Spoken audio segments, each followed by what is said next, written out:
तर सकाळी पहाटे 5 वाजता साई गोसावी बॅग घालून कुठे निघाला होता. तर जय महाराष्ट्र पब्लिक. कुठे चाललोय? काय माहिती अरे कॉलेज. तर गाईज आम्ही चाललोय ट्रिपला.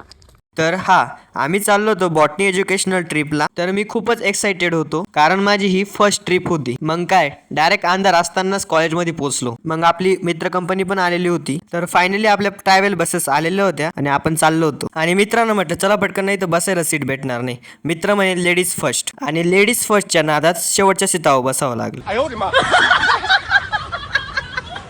तर आपल्यासोबत होता महेश, रोहन आणि उज्ज्वल आणि आपला डॉक्टर उर्फ वैभव, आणि साई गोसावी पण होता बरं का. आणि फायनली सर्वजण बसमध्ये बसले आणि गणपती बाप्पा म्हणून आपल्या प्रवासाला सुरुवात केली. तर आमचा प्रवास आता झालेला आहे सुरू. तर आता हा झाला पार्ट 1 आणि पार्ट 2 नेक्स्ट व्लॉग मध्ये नक्की बघा, कारण खूपच मज्जा केलेली आहे.